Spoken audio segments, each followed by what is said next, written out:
तो चलो बच्चों, फिर हम स्टार्ट करते हैं chapter first, matter in our surrounding, बिना कोई टाइम वेस्ट किए हुए। तो चैप्टर का नाम ही देखो, मैटर इन आवर सराउंडिंग है। दैट मीन्स क्या है कि हमें सिर्फ मैटर के बारे में पढ़ना है कि मैटर हमारे सराउंडिंग में कहाँ कहाँ कैसे है, क्या क्या इनकी प्रॉपर्टीज़ है, ये सब हमें डिसाइड करना है। तो पहले मैं आपको बता दूँ कि मैटर जो है ना, एक बात क्लेरिफाई कर दे रहा हूँ कि मैटर लिविंग थिंग भी होते हैं और नॉन लिविंग थिंग भी होते हैं। Living thing non living thing आपको पता ही है ना, इसकी कोई बताने की ज़रूरत नहीं है। नहीं पता तो मैं बता देता हूँ। लिविंग थिंग वो होते हैं जो रेस्पिरेशन करते हैं, नॉन लिविंग थिंग वो होते हैं जो रेस्पिरेशन नहीं कर पाते। लिविंग थिंग के अंदर आपको ग्रोथ देखने को मिलेगी, नॉन लिविंग थिंग में ग्रोथ देखने को नहीं मिलेगी। तो सबसे पहले हम जान लेते हैं मैटर के बारे में, क्योंकि मैटर से ही आपका चैप्टर स्टार्ट है। तो ये वो वाला मैटर नहीं है जो दो दोस्त आते हैं, कहते भाई चल मैटर हो गया यार, लड़ाई वड़ाई हो गई है। तो ये वो वाला मैटर नहीं है। ये जो मैटर है ये है क्या, मैं इसकी डेफिनेशन बता देता हूँ पहले आपको। Anything which occupy space and has a mass।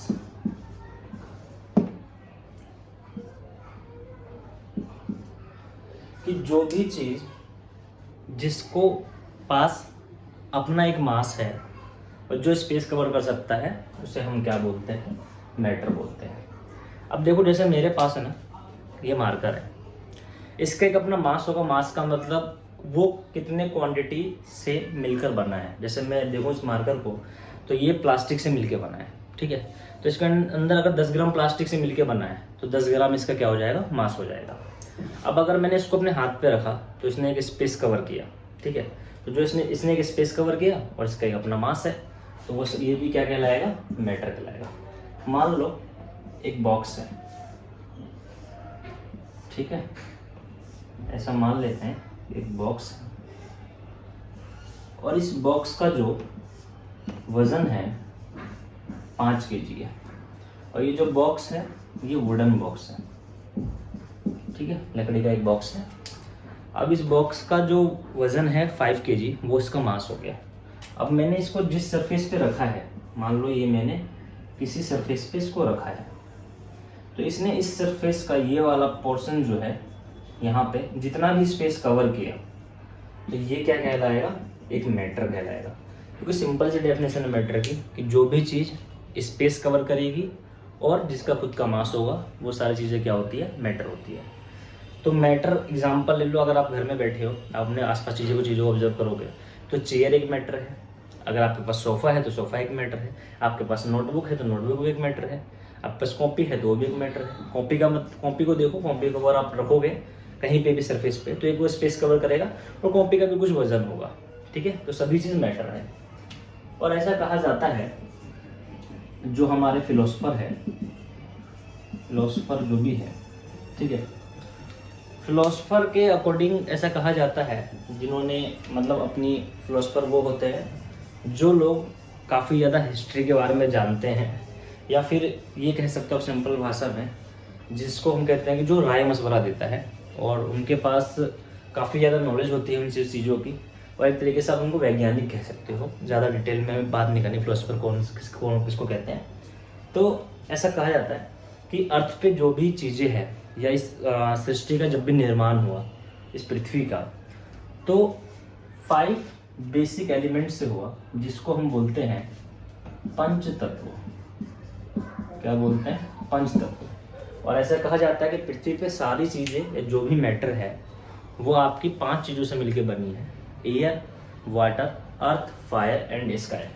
किस किस से मिलकर बनी है, आप कह सकते हो एयर, वाटर, अर्थ, फायर और स्काई।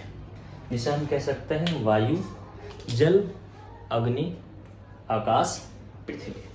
तो जो भी मैटर होंगे वो बेसिक 5 एलिमेंट से मिलके बने होते हैं, या इनके कारण उन चीज़ों का निर्माण हुआ होता है।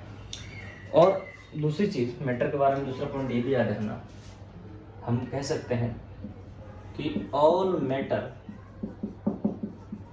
Are made up of tiny particles. कि जो भी मैटर होता है ना वो काफ़ी छोटे छोटे पार्टिकल से मिलके बने होते हैं। तो देखो सिंपल सी भाषा में हमने ये समझा कि मैटर वो होता है जो जिसका खुद का मास हो और जो स्पेस कवर करे। दूसरी भाषा में हमने ये समझा कि जो भी इस पृथ्वी पे या जो भी चीज़ का निर्माण हो रखा है इस पृथ्वी पर, उन सब में 5 बेसिक एलिमेंट्स तो पाए जाते हैं, air, water, earth, fire and sky. तीसरी चीज़ हमने ये देखी कि जो भी मैटर होगा वो बहुत छोटे छोटे पार्टिकल से मिलकर बने हुए हैं।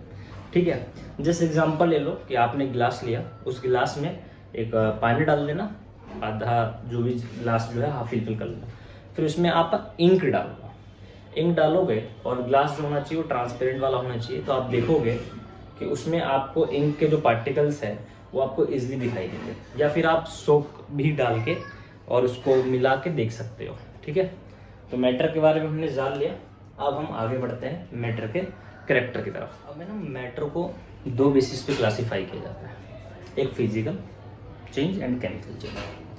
फिजिकल चेंज वो होता है कि जैसे जस्ट एग्जांपल, आपने फ्रिज में से ना आइस निकालो, आइस को जैसे आप एटमॉस्फेयर में लाओगे तो बाय हीटिंग वो पिघलना चालू कर देगा, क्योंकि इसको टेम्परेचर 0 डिग्री सेल्सियस चाहिए आइस बनने के लिए लिक्विड को। तो सॉलिड में से चेंज हुआ लिक्विड में, और फिर इस लिक्विड को दोबारा अगर आप फ्रीजिंग करें तो वो दोबारा आइस बन जाएगा। तो एक ऐसा चेंज जो टेम्परेरी चेंज होता है, जो कि परमानेंट नहीं होगा, उसको हम क्या बोलेंगे, फिजिकल चेंज। अब आप एक वुडन पीस ले लो, लकड़ी लो, अब जलाओ। जलाने के बाद वो पहले जलेगा एक कोयल का फॉर्म। अगर आपने पूरा नहीं जलाया है उसको और बीच में अगर आपने वाटर डाल दिया उसके ऊपर तो वो कोयल बन जाएगा। कोयल का मतलब कोयला बन जाएगा। पूरा जला दिया, बंद हो गया, राख बन गया, तो दोबारा उससे लकड़ी नहीं बन सकती है ना। तो वो कौन सा चेंज है, केमिकल चेंज। तो केमिकल चेंज दोबारा ये इरिवर्सिबल होता है, डेट मीन्स दोबारा फॉर्म ना हो, और फिजिकल होता है आपका रिवर्सिबल, जो कि दोबारा फॉर्म हो जाए। अब जो फिजिकल के बेसिस पे हम देखेंगे ना, तो फिजिकल के बेसिस पे हमें 3 टाइप्स पढ़ने हैं, सॉलिड, लिक्विड, गैस। और केमिकल्स के बेसिस पे आपको पढ़ना है एलिमेंट, कंपाउंड, मिक्सचर। ये सब हम डिटेल में पढ़ेंगे बाद में, बट याद रखना कि मैटर को क्लासीफाई करते हैं तो on their 2 properties, physical and chemical.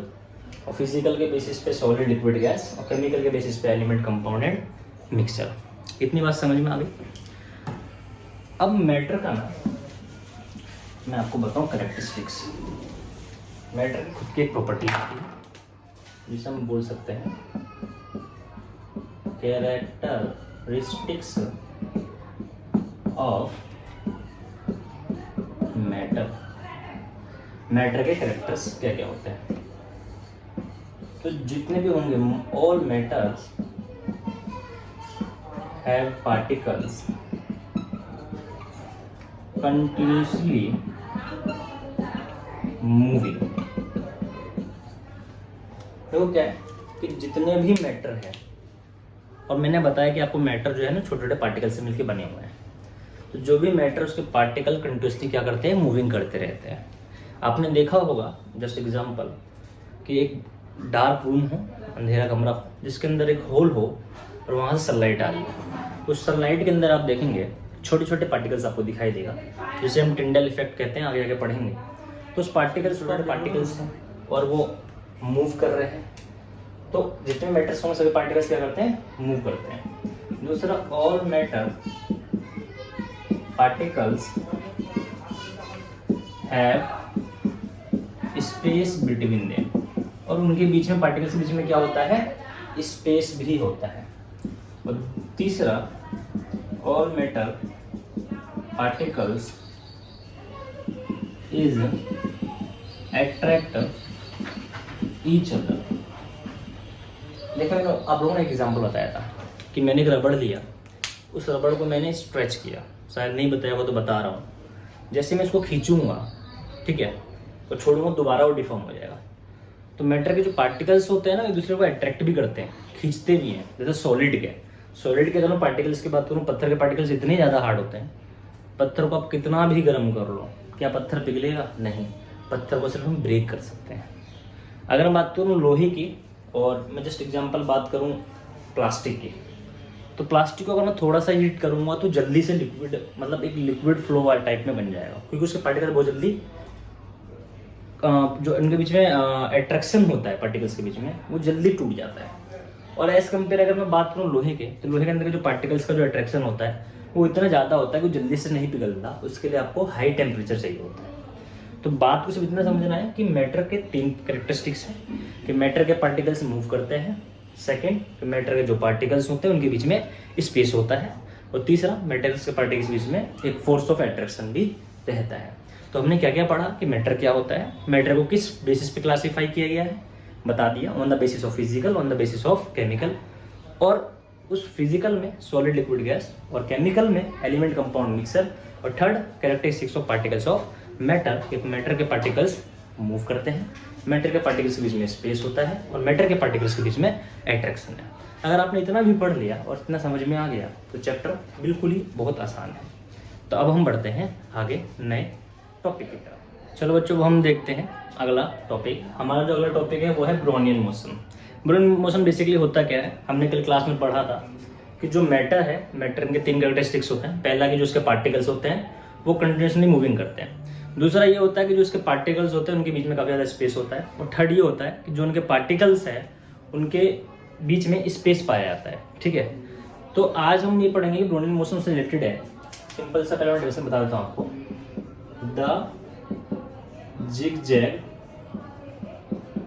movement of small particles suspended in liquid or gases, that type of motion is known as Brownian motion.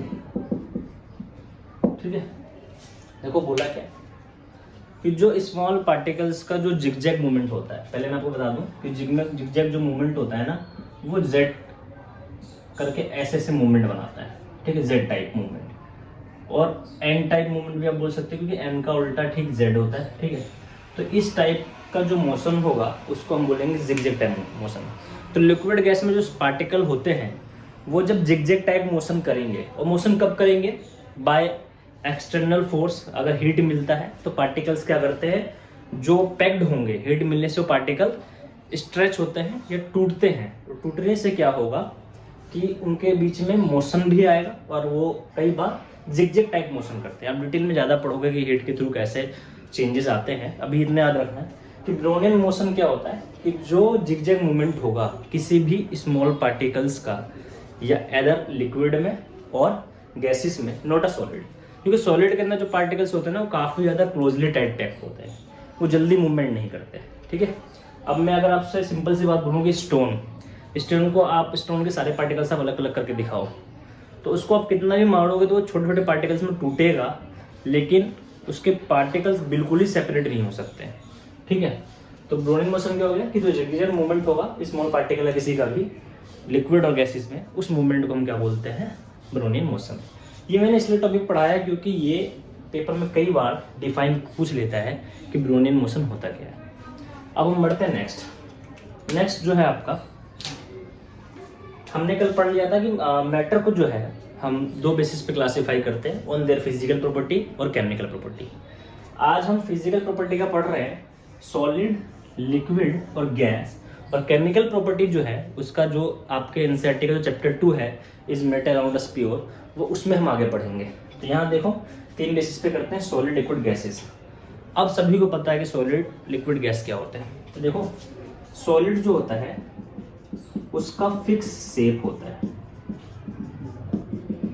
Fix size होता है,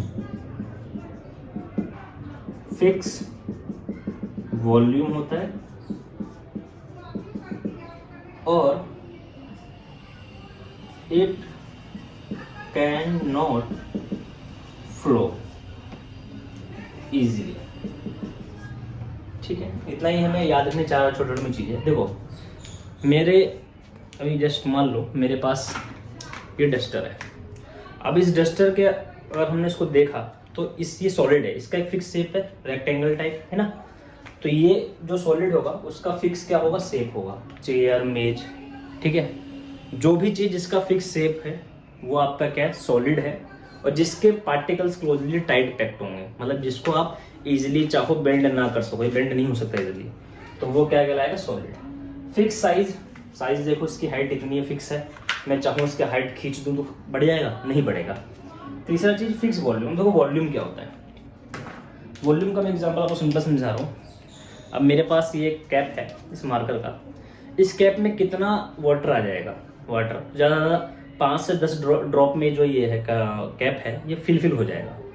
तो इसकी क्वांटिटी कितनी है, अमाउंट जितना इसके अंदर वाटर फीड हो सके, जितना इसका वॉल्यूम। तो वॉल्यूम जो रिलेट करता है वो किसी भी चीज़ की कैपेसिटी को रिलेट करेगा, कैपेसिटी कि उसके अंदर स्पेस कितना है, जितना स्पेस होगा उतना ही सामान उसके अंदर फिट हो सकता है। तो वॉल्यूम का मतलब आप एक सिंपल सा रूम ले लो, अगर मेरा छोटा सा रूम है उसके अंदर 10 लोग आ सकते हैं तो उसका 10 लोग के हिसाब से ही वॉल्यूम है। अगर बड़ा रूम है तो उसके अंदर 20 लोग आ सकते हैं तो 20 लोग के हिसाब से वॉल्यूम। तो वॉल्यूम का मतलब कैपेसिटी, अगर 1 लीटर की बोतल है तो उसमें 1 लीटर ही पानी आएगा, क्योंकि उसकी कैपेसिटी कितनी की है, 1 लीटर की है। तो जो अमाउंट ऑफ रिक्वायर्ड होगी कैपेसिटी, उतना ही अगर सामान आएगा तो उसका वॉल्यूम जो है वो फिक्स होगा, जो कि सॉलिड का फिक्स होता है। आप अगर बाजार में जाओ, मान लीजिए हम छोटा कोका कोला हम लेके आएंगे कैन वाला, उसमें अगर 200 ml लिखा है तो वो सॉलिड एक तरीके से टीम, ठीक है। तो उसके अंदर कितना आ सकता है, जितना वो 200 ml होगा। Can not flow easily, solid को मैं फ्लो करूंगा इजिली फ्लो हो जाएगा, जैसे पानी बह सकता है वैसे मैं पत्थर को बोलूंगा कि भाई बह जा, तो क्या वो बहेगा, नहीं बहेगा। तो सॉलिड फ्लो नहीं कर सकता है। एक चीज और है कि सॉलिड को it's can not be compress, कि सॉलिड को हम कंप्रेस भी नहीं कर सकते, सॉलिड को हम कंप्रेस नहीं कर सकते, ठीक है। अब देखते हैं आगे। लिक्विड का फिक्स शेप नहीं होता है, not fix shape, but volume fix होता है, ठीक है। साइज भी फिक्स नहीं होता, साइज भी फिक्स नहीं होता, बट लिक्विड को हम फ्लो कर सकते हैं, इसको हम फ्लो कर सकते हैं। अब देखो सिंपल सी बात है, लिक्विड मैंने बोतल में अगर डाला तो बोतल के शेप में लिक्विड हो जाएगा, बाल्टी में डालूंगा तो बाल्टी की तरह फिलअप हो जाएगा। तो लिक्विड का कोई शेप नहीं होता, वॉल्यूम फिक्स होता है। आप जाओ पानी लेने जाओ, या फिर आप तेल लेने जाओ, तेल लेने बाजार में जाते हैं हम या मार्केट में जाते हैं, तो हम बोलते हैं भाई 1 लीटर तेल चाहिए, तो आपको 1 लीटर का जो बोतल है सरसों का चाहे रिफाइन का, वो थैली वगैरह बोतल वगैरह दे देंगे। तो लिक्विड 1 लीटर की क्वांटिटी में तो 1 लीटर ही देंगे, उसकी क्वांटिटी फिक्स होती है। तो वॉल्यूम इसका फिक्स होता है लिक्विड का। तीसरी चीज, लिक्विड को हम फ्लो कर सकते हैं, अगर मैं लिक्विड को बहाऊं, चाहे वो पानी हो चाहे वो तेल हो, इजी से फ्लो हो जाएगा। चौथी चीज है कि लिक्विड को भी हम कंप्रेस नहीं कर सकते, ठीक है। अब आ जाओ गैसेस पे। गैस का तो ना तो फिक्स शेप होता है, ठीक है, और ना फिक्स वॉल्यूम होता है, ठीक है। गैस को अगर मैं बोलूं कि आप मुझे स्पेसिफिक अमाउंट बताओ कि इस रूम में कितना गैस इन्वॉल्व है, तो क्या आप लोग बता पाओगे, बिल्कुल नहीं, क्योंकि बिल्कुल एक फिक्स अमाउंट बताना गैसेस का बहुत इजीली पॉसिबल नहीं है, ठीक है। तो फिक्स शेप भी नहीं होता, फिक्स वॉल्यूम भी नहीं होता, बट गैस फ्लो होती है। गैस को आपने देखा होगा फ्लो होते हुए, हवा तेज चल रही है, फ्लो हो रही है, ठीक है। गैस को हम कंप्रेस कर सकते हैं, कैसे, आपने देखा होगा जो आइसक्रीम वाला बेचने आता है गलियों में, वो भोंपू रखता है, जैसे ही वो भोंपू को प्रेस करेगा, ठीक है, तो उसमें से गैस रिलीज होती है, जैसे उसको छोड़ता है तो वो दोबारा जब फूलता है तो अपने अंदर वो गैस कंप्रेस कर लेता है, गैस उसके अंदर इनटेक हो जाती है, जिससे कारण प्रेशर बनता है और हम गैस को इजीली दबा सकते हैं। तो गैस को अगर हम कंप्रेस कर सकते हैं तो बाय प्रेशर के थ्रू कंप्रेस कर सकते हैं, ठीक है। आजकल बाइकों में पढ़ते हैं, आपका पढ़ते हैं डिफ्यूजन, ठीक है। देखो डिफ्यूजन बेसिकली होता क्या है कि जब एक सबस्टांस का पार्टिकल्स दूसरे सबस्टांस के पार्टिकल के साथ मिक्सअप करेगा और मिक्सिंग के कारण उसमें एक्सटर्नल मोशन के कारण, जो उसमें मिक्सिंग होने का जो उसमें मोशन आया है, और मोशन के कारण जो पार्टिकल्स मिक्स होने के बाद स्प्रेडिंग होंगे, उस प्रोसेस को बोलते हैं डिफ्यूजन। देखो कैसे, मान लो सिंपल सी चीज़ कि मैंने वाटर लिया, वाटर के अंदर पार्टिकल्स ऑलरेडी होते हैं, मॉलिक्यूल्स होते हैं in the form of H2O, है ना, हाइड्रोजन ऑक्सीजन, मॉलिक्यूल्स होते हैं वाटर के अंदर। दूसरा, उस वाटर के अंदर जैसे ही मैं इंक ड्रॉपलेट डालूंगा, ठीक है, तो इंक के पार्टिकल और वाटर के पार्टिकल्स आपस में मिक्सिंग करेंगे, और मिक्सिंग करने के कारण वो धीरे धीरे कंप्लीटली मिक्सअप होते जाएंगे। तो जैसे ही मैं डालूंगा इंक, तुरंत वो बिल्कुल नहीं मिल जाएगा, थोड़ा टाइम लेगा। आफ्टर 1 घंटे बाद देखेंगे और ज़्यादा डिजोल्व हुआ मिलेगा, 2-3 घंटे बाद देखेंगे और ज़्यादा डिजोल्व हुआ मिलेगा, फिर अगर आप 1 दिन बाद देखो तो कंप्लीटली डिजोल्व हो जाएगा। तो होता है क्या है कि सिंपल टर्म्स में देखो, डिफिजन क्या है? डिफिजन एक प्रोसेस है जिसमें एक सबस्टेंस का पार्टिकल दूसरे सबस्टेंस के पार्टिकल के साथ मिक्सिंग करता है, और उनके मिक्सिंग के कारण, मोशन के कारण स्प्रेडिंग होगा, स्प्रेड मतलब फैलेगा, उस प्रोसेस को हम क्या बोलते हैं? डिफिजन। जैसे इसके एग्जांपल अगर हम ले तो हमारे घर में खाना बन रहा है, ठीक है, जो भी चीज़ें सब चीज़ मैटर है ना। अब आप मान लीजिए कि आपकी मम्मी जो है मटर पनीर बना रही है, और उस मटर पनीर में जब बनाया, गैस पे रखा उसको, और जैसे उन्होंने बनाना स्टार्ट किया, जैसे ही तड़का लगाया और गली मोहल्ले में खुशबू पहुंच गई, और आते हैं आपके दोस्त और कहते हैं भैया आज तो मटर पनीर बन रहा है, दावत तो होनी चाहिए, ठीक है। तो हुआ क्या कि मदर ने जब आपके उसमें स्पाइसेस डाले, तो स्पाइसेस के अंदर भी छोटे छोटे पार्टिकल्स होंगे, ठीक है। तो जैसे ही वो खाना बन रहा था, तो आपने देखा वो कोई भी खाना अगर हम बनाते हैं तो उसमें वाटर यूज़ करते हैं, ठीक है। तो वाटर के अंदर सारे स्पाइसेस मिल गए, ठीक है। अब जो उसका वाटर है, जो हम बोल रहे हैं ग्रेवी, जैसे ही वो बॉईल कर रहे हैं, खाने को पकाने के लिए बॉईल कर रहे हैं, तो वो ग्रेवी धीरे धीरे जो है बॉईल होके इवोपरेट होगा, है ना। कैसा कैसा होता है कि अगर हमें खाना बना रहे हैं और अगर हमें ग्रेवी थिक करनी होती है, तो हम खाने को है ना थोड़ा देर और ज़्यादा पकाते हैं, ताकि पानी जो है इवोपरेट होता रहे। तो पानी के अंदर सारे स्पाइसेस मिक्सिंग है अब, ठीक है। अब जैसे जैसे वो इवोपरेट होगा, वो स्टीम बनेगा, स्टीम बन के वो जो सराउंडिंग है आपका गैसेस में, वहाँ पे वो एयर में मिक्स होना चालू करेगा। एक तो देखो पार्टिकल्स हो गए आपके स्पाइसेस के, जो कि वाटर में मिक्स है, इवोपरेट होके वो बाई थ्रू स्टीम के थ्रू एयर में जा रहे हैं, और दूसरा एयर में ऑलरेडी ऑक्सीजन है, हाइड्रोजन, नाइट्रोजन है, तो दो पार्टिकल आपस में मिक्सिंग करेंगे। तो वो जो पार्टिकल्स है, जैसे आप गली में आ रहे हो, आप ट्यूशन से आ रहे हो, मम्मी मटर पनीर बना के रखा हुआ है कि आज मेरा लाल जो है आके मटर पनीर खाएगा, लाला लाली जो भी है। तो जैसे ही वो गैसेस मिला आपके एयर में और गली में आप आ रहे हो, तुरंत आपको वो स्मेल आ जाएगी, क्योंकि उसी प्रोसेस को हम क्या बोल रहे हैं? डिफ्यूजन। कि एक पार्टिकल्स का दूसरे पार्टिकल्स के साथ, दो सबस्टेंस के अलग अलग पार्टिकल्स का मिलना और वो स्प्रेड होना, उस प्रोसेस को हम क्या बोल रहे हैं? डिफ्यूजन। तो डिफ्यूजन जो है ना बेटा, गैस में सबसे ज़्यादा फास्ट होता है, इसको हम बोल सकते हैं फास्टेस्ट। लिक्विड में हम बोल सकते हैं सिर्फ faster as compare then gases, और सॉलिड में सिर्फ फास्ट। हमने पढ़ा है ना एडजेक्टिव, फास्ट, फास्टर, फास्टेस्ट, है ना। तो वही है कि सॉलिड में एज कंपेयर, ठीक है, फास्ट को मिटा दें, as compare gases diffusion is slow, या हम बोल सकते हैं वेरी स्लो। और as compare gases, as compare gases liquid में सिर्फ स्लो, और बाकी इसमें फास्टेस्ट होता है। अब देखो सॉलिड में क्या होता है, काफ़ी ज़्यादा टाइटली पैक्ड होते हैं पार्टिकल्स, इसी के कारण वो आपस में किसी से जल्दी ज़्यादा मिक्सअप नहीं होता, और जब मिक्सअप भी नहीं होगा तो भैया फैलेगा कहाँ से? तो इसलिए सॉलिड में स्लो है। लिक्विड में दो लिक्विड है, आपस में मिलने में टाइम लगता है, बट ज़्यादा क्लोजली पैक नहीं होते, मिल सकते हैं आसानी से, ठीक है। लिक्विड का एग्जाम्पल मैंने बता दिया, इंक और वाटर। गैसेस से एग्जाम्पल, आप परफ्यूम मार रहे हो, पूरे घर में स्मेल हो गई, कहीं जा रहे हो, स्मेल हो रखी, अच्छा परफ्यूम यूज़ कर रहे हो, तो गैसेस में डिफ्यूजन क्या होता है? काफ़ी ज़्यादा फास्ट होता है, ठीक है। अब हम बढ़ते हैं आगे, अब पढ़ते हैं नेक्स्ट। देखो जो नेक्स्ट टॉपिक पढ़ेंगे ना, उससे रिलेटेड आपको टेम्परेचर के बारे में पता होना चाहिए। देखो टेम्परेचर क्या है, टेम्परेचर का बता दूँ, ये एक मेजरमेंट है, ठीक है। ये मेजरमेंट करने के लिए टेम्परेचर को यूज़ किया जाता है। किसका मेजरमेंट? या तो हीट का या फिर कोल्ड का, है ना। कोल्ड का हम कह सकते हैं, जो मेजरमेंट होगा किसी भी चीज़ के हीटिंग का या कूलिंग का, उसके लिए हम टेम्परेचर को यूज़ करते हैं मेजरमेंट के लिए। जैसे मैं अगर बात बोलूँ कि भैया आपको जाना है 2 गांव दूर, या ये समझ लीजिए कि आपको, मैंने बोला यहाँ से आपको स्कूल जाना है। अब आप मुझे बताओ कि आपका स्कूल कितना दूर है, तो आप मेजरमेंट करोगे और बोलोगे कि सर 2 से 3 किलोमीटर मेरा स्कूल होगा।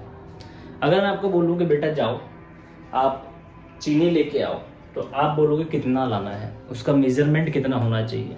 मैं बोलूँगा 2 kg 3 kg क्वांटिटी जो है वो इसकी मेजरमेंट वैल्यू बता रहा हूँ। तो मेजरमेंट ऐसे टेम्परेचर के केस में जो होता है वो होता है या तो सेल्सियस या फ़ारेनहाइट। ठीक है, फ़ारेनहाइट ये n है। ठीक है, अब देखो टेम्परेचर के अंदर सेल्सियस, फ़ारेनहाइट और केल्विन में भी नापते हैं, केल्विन में।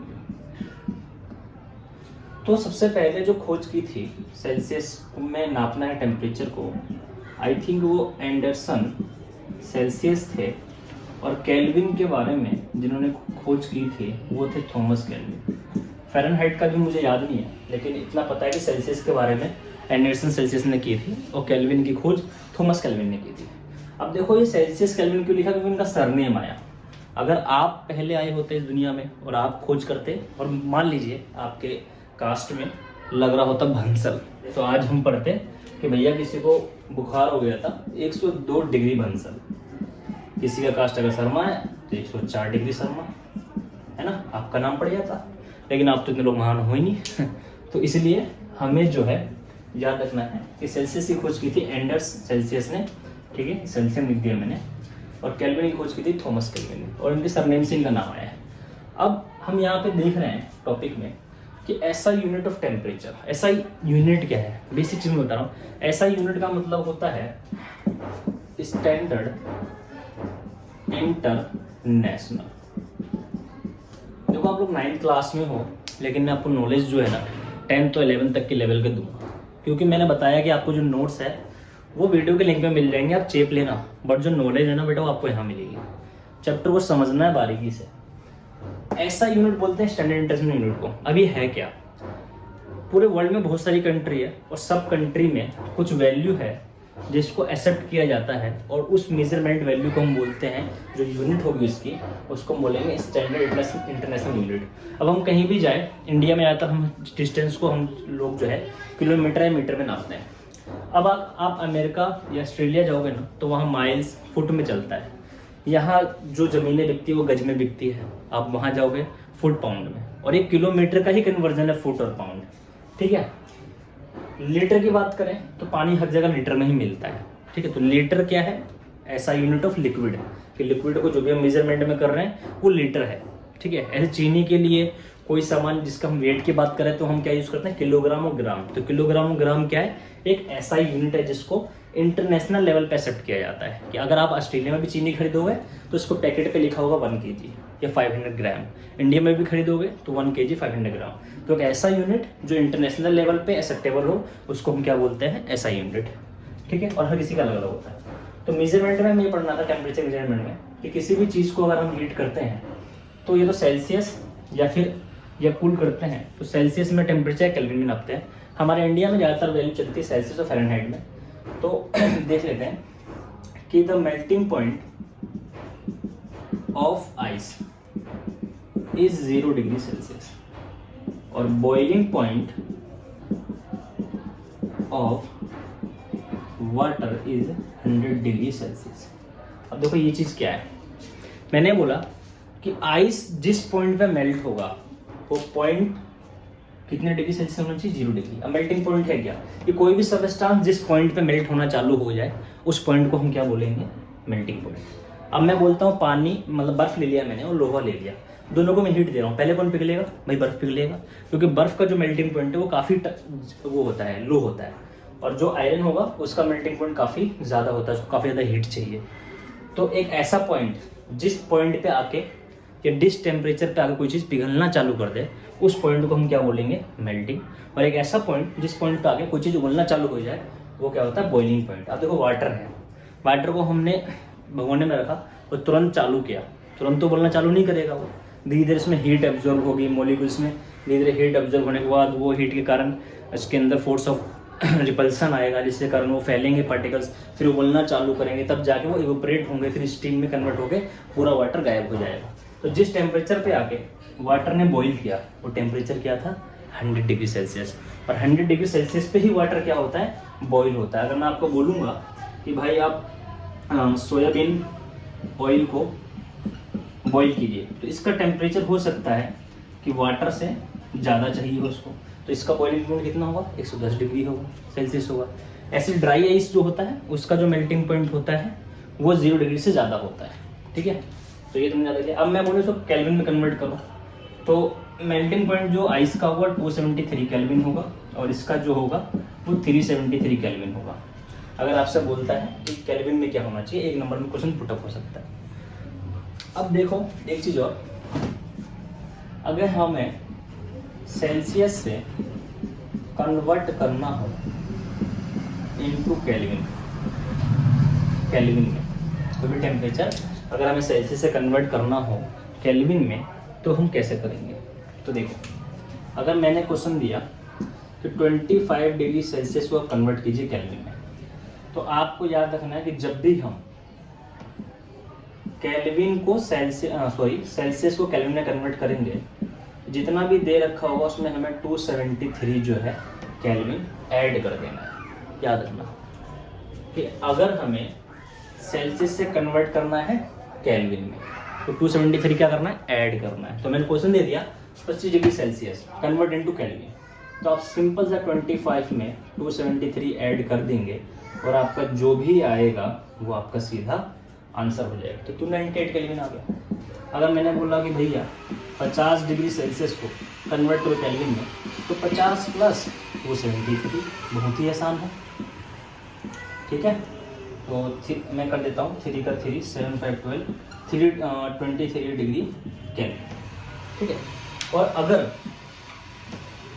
अगर मैं यहाँ लिख देता हूँ, अगर